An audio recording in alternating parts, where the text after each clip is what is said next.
오늘 말씀의 제목은 은혜와 긍휼과 평강이라는 제목으로 여러분들과 함께 말씀을 나누겠습니다.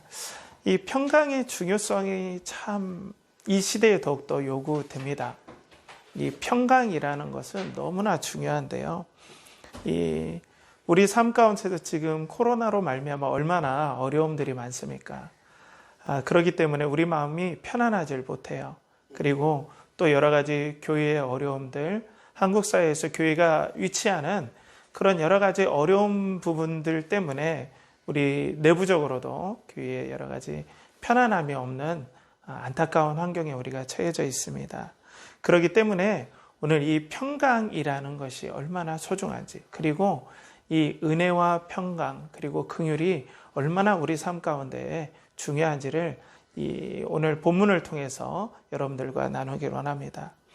특별히 그리스도께서 이 참 사람으로 오신 이 진리가 이 평강, 우리 마음속에 이 진정한 편안함과 또 참 기쁨을 주는데 얼마나 중요한 진리이고 소망인지를 오늘 요한일서 1장 3절 말씀을 통해서 여러분들과 함께 나누고자 합니다.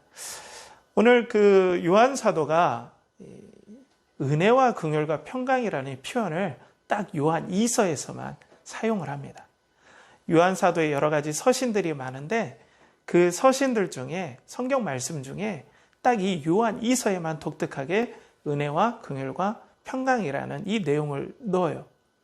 그런데 이 사도 요한이 보통 이 인사를 자주 썼어요.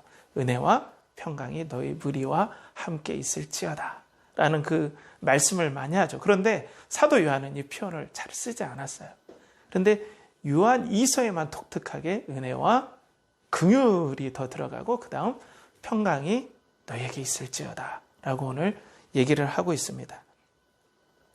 자, 그렇다면 왜 그러면 사도 요한이 은혜와 긍휼과 평강이라는 이 세 가지 축복, 성도에게 바라는 이 내용을 이 편지를 받는 교회들에게, 작은 우리들처럼 이렇게 소그룹으로 보이는 교회들이에요. 당시에는 소아시아, 지금의 터키 지방의 그 교회들에게 왜 이 내용들을 전달하고 싶었을까요?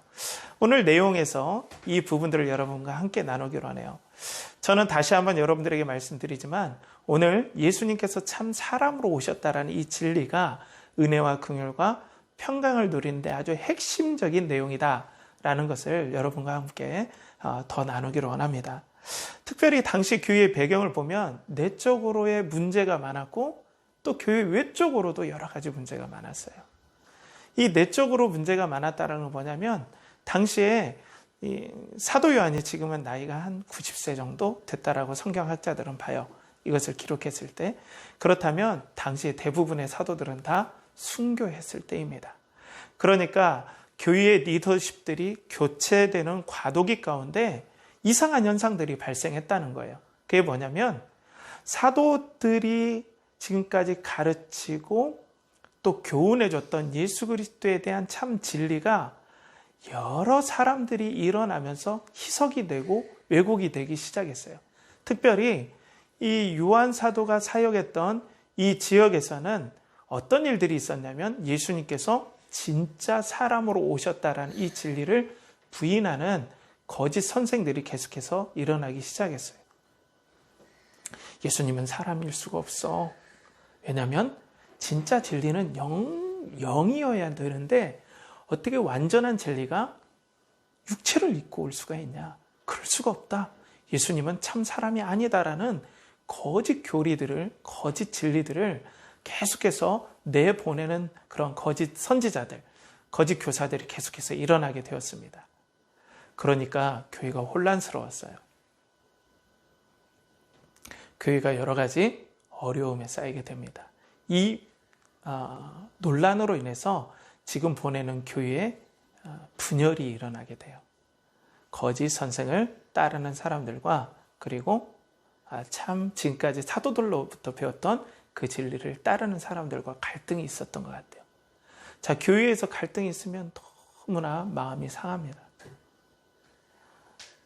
가정에서도 갈등이 있으면 마음이 상하는데 교회에서 이 일로 인해서 서로 때로는 감정이 격해지기도 하고 또 격한 말로 상처를 주기도 하고 이런 엄청난 일들이 교회에 일어났던 것 같아요.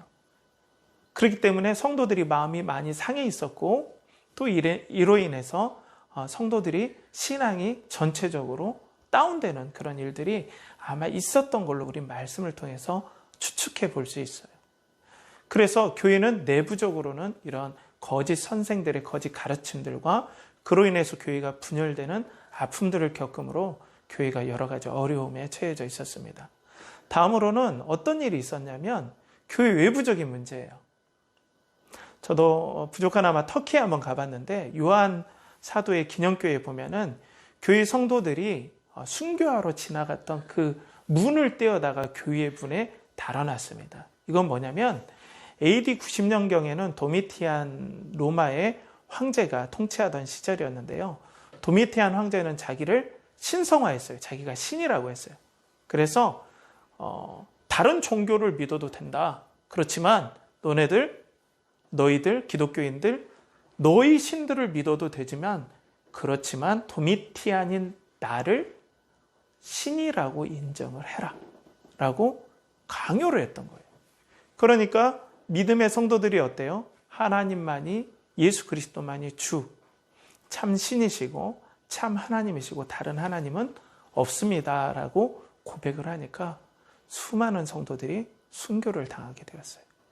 그러니까 내적으로는 거짓 선생이 일어나서 교회가 분열되고 외적으로는 도미티안 황제가 계속해서 성도들을 죽이고 핍박하고 그러면서 성도들이 외적으로 내적으로 어려움을 겪는 상황에서 사도 요한은 이 성도들을 격려하고 위로할 필요가 있었어요.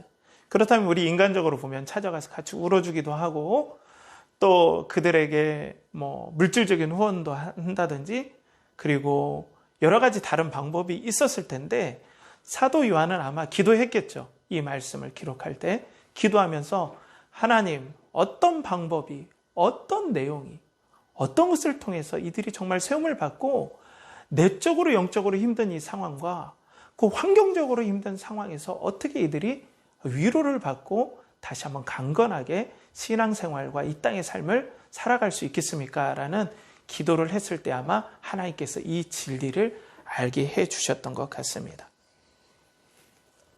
자, 그렇기 때문에 오늘 본문에 보면은 은혜와 긍휼과 평강이 하나님 아버지와 아버지의 아들 예수 그리스도께로부터 진리와 사랑 가운데서 우리와 함께 있으리라 라는 이 인사를 초두에 급하게 할 수밖에 없었다라는 거예요. 그러면 이 은혜와 긍휼과 평강이라고 했는데 이것이 뚝뚝 떨어지는 어떤 내용들은 아닙니다. 쉽게 얘기해서 은혜가 있으면은 그 결과로 우리가 하나님의 긍휼하심을 경험하고 그 긍휼하심과 은혜로 말미암아 우리는 마음속에 어떤 외적으로나 내적으로나 어려운 가운데서도 진짜 평강, 편안함, 안식을 우리는 누릴 수 있다. 그렇기 때문에 이 은혜, 긍휼이 너무나 중요하고 그것으로 말미암아 우리는 평강을 누릴 수 있다라고 오늘 보면 되겠습니다. 그렇다면은 자, 우리 한국교회도 동일한 어려움이 있죠. 한국교회가 1970년대, 80년대에는 엄청난 부흥을 경험하게 됩니다. 가히 폭발적이라고도 하고 또 세계 교회사에 유례가 없는 그런 놀라운 부흥들을 경험하게 돼요. 그런데 2000년대 다가서면서 교회 내부적으로 여러 가지 문제가 생겨요. 이단들의 문제가 생기고요. 또 안타깝게도 교회 내부적으로 여러 분열들을 겪습니다. 교리적인 분열도 겪고 또 목회자의 안타까운 윤리적인 문제로도 교회가 내용을 겪게 됩니다. 그리고 교회 외적으로는 지금 현재 코로나로 인하여서 여러 가지 교회들이 지탄을 받고 있습니다. 우리의 신앙의 가치를 준수할 거냐 아니면 공익을 우선할 거냐라는 이런 여러 가지 고민 가운데서 교회가 내린 선택에서 세상은 우리를 향해서 때로는 자기중심적이다, 독단적이다 하면서 많은 사람들이 교회를 향한 비난과 또 교회를 향한 여러 가지 아쉽고 또 서운한 그런 표현들을 계속 내세가면서 점점 사회적으로 교회는 고립되어져 가는 현상이 현재 일어나고 있는 것이 사실입니다. 이때 동일하게 오늘 요한 사도가 너희 성도들에게 은혜와 긍휼과 평강이 있을지어다 라고 한 이 내용을 통해서 코로나로도 힘들고 또 교회 내적으로도 힘든 우리 성도님들의 삶 가운데서 하나님의 진정한 위로가 이 시간 여러분들에게 넘치시길 간절히 바라겠습니다. 그럼 먼저 은혜를 한번 우리가 살펴봐야 돼요. 은혜가 무엇인가? 은혜를 보통 성경학자들은 하나님께서 우리에게 베풀어 주시는, 성도들에게 베풀어 주시는 값없는 호의다, 따뜻한 배려다 라고 얘기를 하고 있어요. 근데 좀 이건 맞는 정의지만은 약간 추상적이에요. 내용이 모호해요. 잘 잡히지가 않아요. 그렇기 때문에 이 은혜를 우리는 오늘 예수님께서 참 사람으로 오신 이 내용을 가지고 사도 요한은 은혜를 설명하고자 뒤에 본문을 보면은 우리가 나와 있다는 걸 알 수 있어요. 그렇다면 우리들도 이 예수 그리스도께서 참 사람으로 이 땅에 오신 이 사실이 은혜의 결정적인 증거라는 것을 통해서 얼마나 이 예수님께서 참 사람으로 오신 이 사실이 성도들에게 놀라운 은혜의 통로와 그리고 근본을 제공하는지를 우리는 이 말씀을 통해서 살펴봐야 돼요. 먼저 요한복음 1장 14절에 보면 말씀이 육신이 되어 우리 가운데 거하심에 우리가 그 영광을 보니 아버지의 독생자의 영광이요 은혜와 진리가 충만하더라라고 말씀하고 있습니다. 예수님께서 이 땅에 참 사람으로 말씀이 육신이 되어 우리 가운데 오신 이 사실 때문에 우리는 은혜를 알 수 있습니다 라고 얘기하고 있어요. 특별히 말씀이 육신이 되어 우리 가운데 거하셨다라고 하는 이 거하셨다라는 원문은 바로 장막을 쳐서 함께 사셨다라는 내용이에요. 그러니까 하나님 되신 예수 그리스도께서 우리와 임마누엘 함께하기 위해서 직접 사람이 되셔서 영원히 함께하시기 위해서 이 땅에 참 사람으로 내려오셨다라는 이 사실을 감격적으로 표현하고 있는 내용입니다. 죄 가운데서 영원히 죽을 수밖에 없는 우리의 인생 얼마나 비참합니까? 죄로 말미암아 우리는 이 땅에서 슬픔과 고통 가운데 또 어려움 가운데 살 수밖에 없었습니다. 진정한 안식을 누릴 수가 없고 또 행복을 우리는 누릴 수가 없었습니다. 그런데 예수님께서 이 땅에 참 사람으로 오신 이 사건은 우리에게 놀라운 은혜를 체험하게 합니다. 그건 뭐냐면 하나님께서 죄인된 우리들을 위해서 직접 사람이 되셔서 우리와 죄 가운데 고통받고 있는 우리와 함께 하시고 동행하시고 또 위로하시고 아끼시고 사랑해 주시기 위해서 영원히 함께 하시기 위해서 이 땅에 진짜 사람이 되셔서 내려왔다라는 거예요. 이게 바로 은혜의 핵심 중에 핵심입니다. 죄인된 우리를 위해서 예수님께서 왜 참 사람으로 오셨습니까? 죄로 말미암아 우리는 하나님의 공정하시고 의로운 심판과 그 심판의 결과인 저주와 사망을 받게 되어 있습니다. 이로 인해서 우리는 비참한 가운데 떨어질 수밖에 없는데 하나님께서는 자신의 아들 예수 그리스도를 진짜 사람으로 이 땅에 보내셔서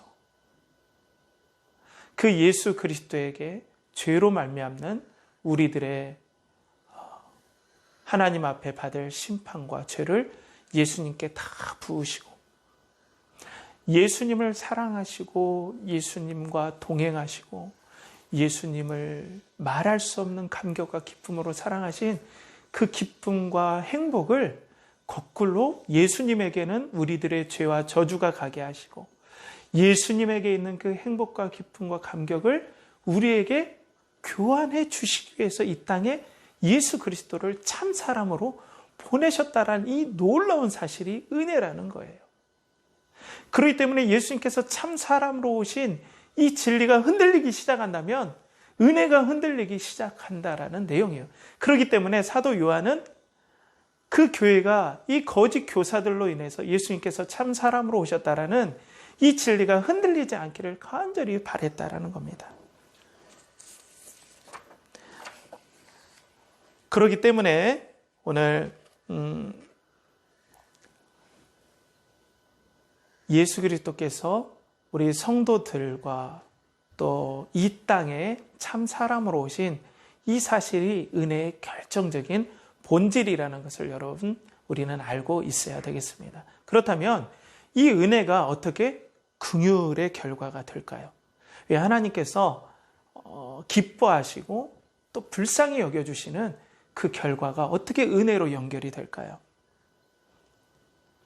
그것은 이 은혜라는 것은 하나님의 긍휼의 마음이 솟아나게 만든다는 겁니다.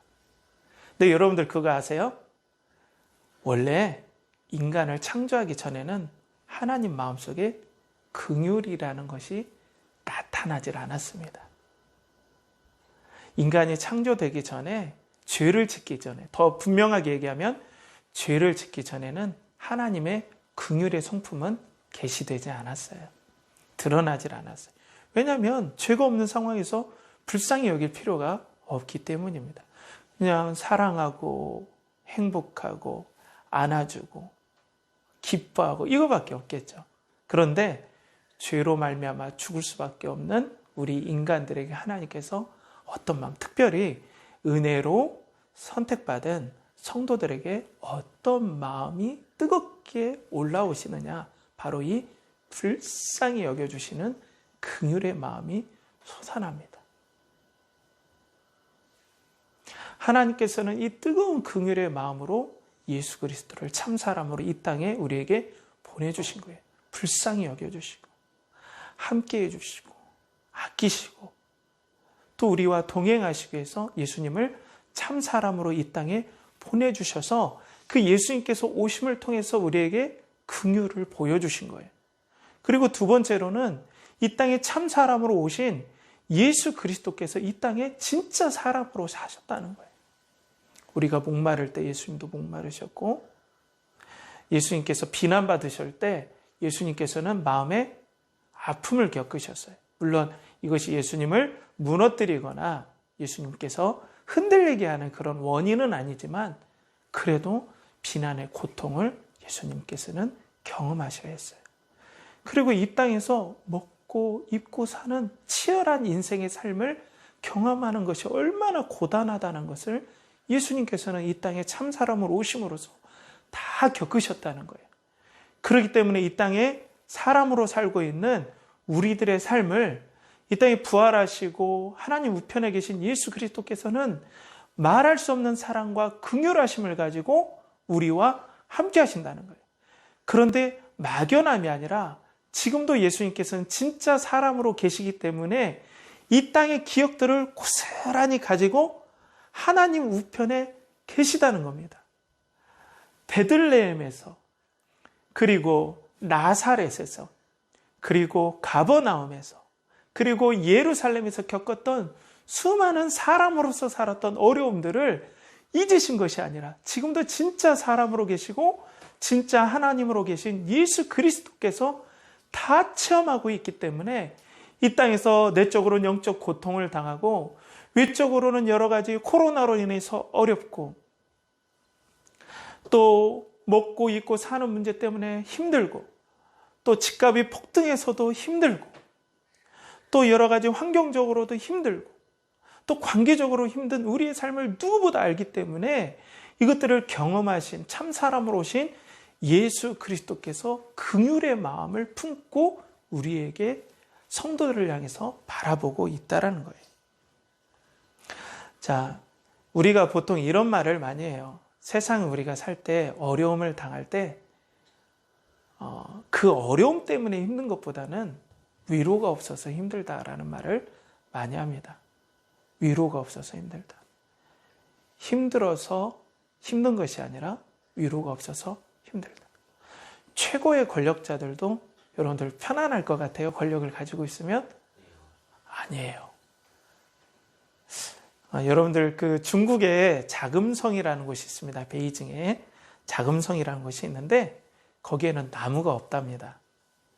왜 그러냐면 암살의 위협 때문에 자객이 숨을 수 있는 공간인 나무를 다 없애버린 거예요. 그리고 다 돌로 깔아버린 겁니다. 나무가 없대요. 그리고 밤마다 너무나 불안한 가운데 잠을 청해야 됐던 사람들이 너무 많습니다. 소련의 스탈린 같은 사람은 너무나 암살의 위협에 스트레스를 많이 받았다고 해요. 그래서 자기가 허락되지 않으면 그 집무실에 들어올 수가 없다라고 해요. 잘 때도 암살의 위협에 너무나 시달렸다는 거죠. 그래서 나중에 스탈린은 자기가 자기의 지병으로 죽어갈 때에 이 문을 못 열어서, 바깥에서 문을 못 열어서 치료를 받지 못해서 안타까운지는 모르겠지만 아무튼 그렇게 해서 죽었다고 그래요. 그렇기 때문에 권력이 많다고 해서 우리에게 마음이 평안할 수가 없어요. 또 돈이 많다고 해서 평안할 수도 없습니다. 돈이 그렇다고 해서 많은 것이 잘못이거나 못됐다는 것이 아니라 돈 자체가 평안함을 줄 수는 없다라는 겁니다. 돈이 많으면요, 잘 보면 왜 불안할까 좀 생각을 해봤는데, 돈을 많이 가지고 있으면 그 돈을 그대로 가지고 있을 수도 있지만 대부분 그 돈의 크기만큼 투자를 많이 하더라고요. 그러니까 1억을 가진 사람은 뭐 5천만 원, 6천만 원 이렇게 투자를 할 수도 있고, 100억을 가진 사람은 50억, 60억 이렇게 투자를 보통 하게 됩니다. 그런데 이 투자를 조금만 잘못하면 이 원금이 다 없어질 항상 위험이 도사리고 있다는 거예요. 그렇기 때문에 돈을 많이 가지고 있으면 있을수록 또 거기에 대한 부담과 또 스트레스가 이만저만이 아님을 우리는 항상 보게 돼 있죠. 때문에 돈과 권력을 우리는 왜 가지려고 하고 있습니까? 거기에서 받는 돈이 주는 위로, 또 권력이 주는 위로 때문에 우리는 돈과 권력을 얻으려고 해요. 그리고 세상 사람들이 그걸 위해서 자신의 인생을 걸고자 해요. 그런데 대부분 인류의 역사를 보면 돈과 권력은 우리 사람들에게 위로를 주지 못했다라는 것을 다 우리는 경험해 봐서 압니다. 자, 그런데 하나님께서 예수 그리스도를 이 땅에 보내주신 그 은혜, 그 사랑은 우리들에게 진정한 긍휼을 맛보게 해요. 그런 그 긍휼을 어떻게 맛보느냐? 우리가 예수 그리스도를 영접할 때 성령께서 우리 마음에 임하게 해주셔서 예수 그리스도께서 이 땅에서 누리셨던, 또 하나님과 함께 관계에서 누리셨던 마음의 행복과 편안함, 특별히 이 땅에서 사역하실 때 그 기도의 자리에서 하나님께 받았던 그 위로와 긍휼하심을 받았던 그 모든 일들이 성령님을 통하여서 성도들에게 계속해서 마음에 전달된다는 거예요. 그러니까 내적으로 어렵고 또 환경적으로 어려움을 당하는 현재 여러분들의 마음, 또 우리 바라본 교회 성도들의 마음속에 성령께서 예수 그리스도의 긍휼하심을 계속해서 기름부터 부어주심으로 비록 어렵고 힘든 가운데 있을지라도 하나님의 위로하심이 넘치게 만든다는 겁니다. 보통 우리는 하나님 앞에 이 어려운 환경이 없어지게 해달라고 기도도 하고 있습니다.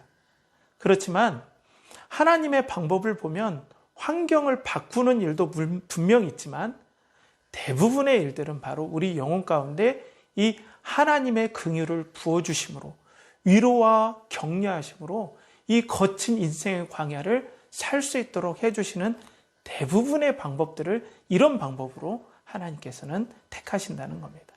그렇기 때문에 예수 그리스도께서 이 땅에 오신 성육신, 참 사람으로 오신 이 진리 때문에 우리는 하나님의 은혜와 긍휼을 체험할 수 있다는 거예요. 그렇기 때문에 오늘 요한 사도는 이 예수 그리스도의 참 사람으로 오신 진리가 흔들린다면 절대로 교회 내부적으로, 외부적으로 당한 이 고난을 이겨낼 수가 없다라는 것을 알기 때문에 이것을 말씀의 첫 초두에 그리고 인사에서부터 언급하기 시작했다는 거예요. 특별히 이 위로가 얼마나 중요합니까?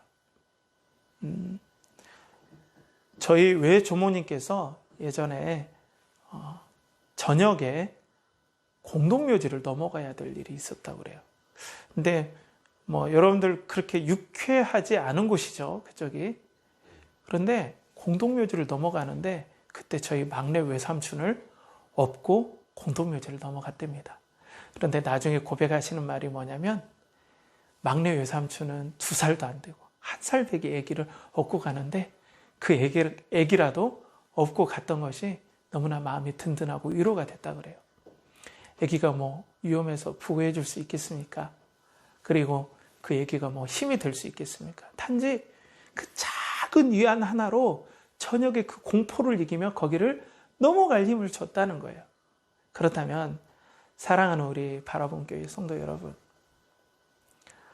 성령께서 예수 그리스도의 이 땅에서 고난받고 또 어려움을 겪었던 그 예수 그리스도의 그 경험이 그를 동일하게 겪고 있는 우리 성도를 향한 그 긍휼하심을 얼마나 감격적으로 우리에게 부어주시겠습니까? 또 하나님께서 우리를 긍휼히 여겨주시는 그 불쌍히 여겨주신과 위로가 내부적으로 또 외부적으로 어려움을 겪는, 특별히 코로나로 어려움을 겪는 우리 성도님들에게 얼마나 감격적으로 또 깊게 성령의 감동으로 여러분들에게 그 위로가 전달이 되겠습니까? 그렇기 때문에 하나님의 은혜, 예수 그리스도의 참 사람으로 오신 이 뜨거운 사랑과 또 이 은혜와 이 은혜에 연결된 이 긍휼이 성도들에게 이 생명과 같은 위로를 우리에게 전달해 준다는 겁니다. 그렇다면 마지막으로 평강에 대해서 여러분들과 나누기로 합니다.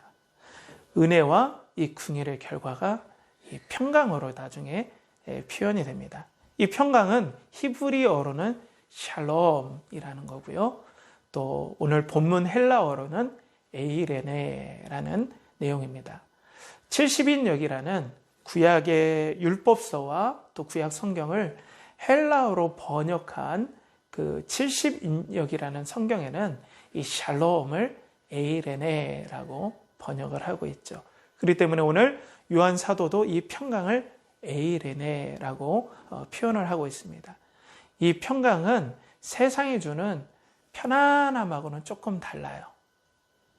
하나님께로부터 오는 환경과 또 주변의 여러 요소들이 불안함에도 불구하고 누릴 수 있는 하나님이 주시는 평강을 바로 이 에이레네라고 얘기를 하고 있습니다. 예수 그리스도께서 하나님 아버지와 누리셨던 사랑과 그리고 교제 가운데서 누리셨던 그 평강, 또 은혜로 말미암아 이 땅에 우리를 긍휼히 여겨주시고 이 땅에 참 사람으로 오신 예수 그리스도의 긍휼이 우리 마음 가운데 전달될 때 우리에게 마음속에 에이레네라는 평강이 넘치게 된다는 거예요. 이 평강을 얻기 위해 인류는 지금도 분투하고 싸우고 있어요. 자, 보세요. 사람들은 왜 이 인류에 평강이 없을까라는 그런 생각 가운데서 그리스는 철학적으로 이걸 몰두했어요. 왜 우리는 편안함이 없을까? 인간은 정말 행복하게 살 수 없을까라는 모든 고민을 철학적으로 수천 년간 그리스는 고민하기 시작했습니다. 그래서 철학자들은 오죽했으면 세상에 있는 모든 철학은 플라톤과 아리스토텔레스에서 다 끝났다. 현대의 모든 철학은 플라톤과 아리스토텔레스 철학의 재해석이다 라고 했어요. 그런데 현대의 철학까지 지금 고난의 의미에 대해서 아직도 철학적으로 해결을 하지 못하고 있어요. 철학적으로 풀리지 않는 거예요. 마음의 불안함이 풀리지 않는 거예요. 철학적으로. 그렇기 때문에 사실상 인간의 노력으로, 철학적인 노력으로, 학문적인 노력으로는 이 평강을 누릴 수 없다는 걸 역사적으로, 학문적으로 증명이 된 거죠.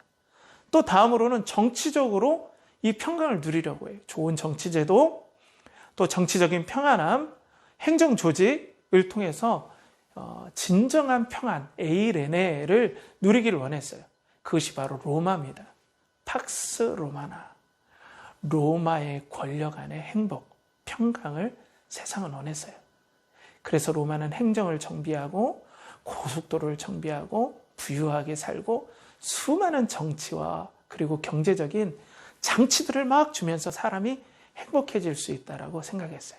그런데 그 행복을 진정으로 가꿀 수가 없었습니다. 그리고 로마의 그 정치적인 평화는 사실상은 불가능하다라는 것을 역사적으로 로마가 멸망하면서 역사적으로 증명이 됐죠.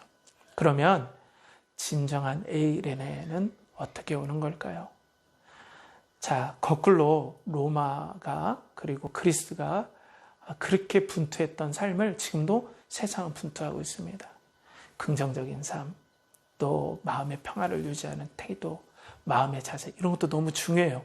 도움이 되지만 진정한 평강을 줄 수 있는 통로는 아니라는 거예요.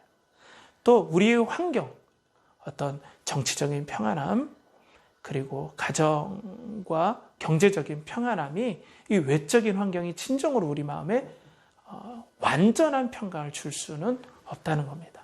그렇다면 진정한 평강, 이 에이레네는 어디서 오는 걸까요? 그건 바로 오늘 예수 그리스도께서 참 사람으로 오신 이 놀라운 은혜, 그리고 이 은혜에서 우리에게 부어주시는 긍휼과 하나님께서 임마누엘 해주시는 진정한 사랑, 내적으로 영적으로 고통받고 또 환경적으로 어려움을 당하는 우리 성도들에게 성령으로 말미암아 진리와 사랑 가운데서 하나님 아버지와 아들 그리스도의 그 관계의 그 평안함과 안식을 통해서 우리에게 진정한 에이레네를 누릴 수 있는 은혜가 주어진다는 것입니다. 그렇기 때문에 사도 요한은 성도들이 내적으로 어렵고 외적으로 어려운 상황 가운데서도 은혜와 긍휼과 이 평강이 참 사람으로 오신 예수 그리스도로 말미암아 또 아버지 하나님으로 말미암아 성도들이 누림으로 승리하기를 간절히 바라는 마음으로 오늘 은혜와 긍휼과 평강이라는 이 인사를 우리에게 전해줬다는 거예요. 그렇다면 이 은혜와 긍휼과 평강을 우리는 실생활에서 우리 신앙생활에서 어떻게 누릴 수 있을까요? 참 쉽지 않습니다. 성경을 읽으십시오라면 물론 성경을 읽어야죠. 그런데 성경을 읽을 때도 우리가 마음의 평안을 찾을 수 있지만 이 성경이 마음에 와닿지 않으면, 잘 해석이 되지 않으면 우리가 평강을 누리기가 사실상은 쉽지는 않습니다. 물론 하나님께서 은혜를 주시지만 또 기도를 하세요라고 해도 마찬가지입니다. 기도를 통해서 은혜가 부어집니다. 우리는 기도에 집중해야 되는데 어떻게 기도해야 할 것인가, 어떤 진리를 가지고 어떤 은혜를 가지고 기도하는 것과는 많은 차이가 있습니다. 저도 고민이 되었는데요. 먼저는 이 예수 그리스도께서 참 사람으로 오신 이 진리를 누리고 또 감격했던 신앙의 선친들, 믿음의 선배들의 글이라든지 그 내용들은 참 도움이 됩니다. 특별히 청교도들이 이런 부분에 대해서 상당히 탁월한 통찰력과 또 은혜들을 누렸는데요. 여러분들 존 오웬이라든지 또 조나단 에드워즈라든지 이런 분들의 책들을 읽어도 되고요. 또 한국 교회에서도 이런 분들에 대해서 또 그리스도의 이 성육신의 비밀들에 대해서 잘 가르쳐 주시는 많은 분들의 어떤 내용들이 있습니다. 이런 부분들을 참고해도 되고 또 우리 바라본 교회가 계속해서 그리스도의 영광을 바라보는 이 내용의 진리들을 계속 함께함으로써 성경을 바라보고 또 말씀을 바라보는 그런 귀한 은혜의 틀이 여러분 가운데 생길 때에 이 예수 그리스도의 은혜, 긍휼들을 누릴 수 있는 어떤 프레임들이 잘 형성이 될 수 있습니다. 이 프레임을 가지고 이 교제를 누리는 성도들과 함께 교제할 때 우리가 은혜와 긍휼과 평강을 누릴 수 있게 됩니다. 사랑하는 우리 바라본 교회 성도님들, 오늘 말씀 예수 그리스도의 이 참 사람으로 오신 이 놀라운 진리가 우리에게 은혜를 주고 또 이 은혜로 말미암아 성령님으로 말미암아 또 우리가 평강을 누리게 되고 이 평강으로 말미암아 긍휼과 평강을 누리게 되는 이 진리를 우리가 함께 나누어 봤습니다. 코로나로 어려운 이 상황, 비록 환경은 아직 우리가 기도해도 아직은 하나님의 큰 섭리와 이치 가운데는 아직 변하지 않고 있지만 하나님께서 부어주시는 은혜와 긍휼과 평강으로 말미암아 교회 내적으로 어렵고 또 코로나로 외적으로 어려운 이 환경에 말할 수 없는 에이레네 샬롬의 평강을 누리는 우리 바라봄 교회 모든 성도님들이 되시길 간절히 바라겠습니다. 기도하겠습니다. 하나님 아버지, 예수 그리스도께서 이 땅에 오신 놀라우신 이 은혜와 긍휼과 평강을 성령님으로 말미암아 또 주신 말씀으로 말미암아 누리는 우리 바라본 교회 성도님들이 되게 하여 주시옵소서. 특별히 코로나로 인해 얼마나 힘들겠습니까? 하나님께서 긍휼히 여겨주시고 코로나로 어려움을 겪는 우리 성도님들의 삶에 은혜와 긍휼과 평강으로 함께하여 주셔서 이 환경을 이길 수 있는 위로 또 격려 하나님께 동행하심이 넘치게 하여 주셔서 이 코로나의 상황을 믿음과 은혜 가운데 이겨낼 수 있도록 우리 바라본 교회 성도님들을 불쌍히 여겨 주시옵소서. 예수님의 이름으로 기도하옵나이다. 아멘.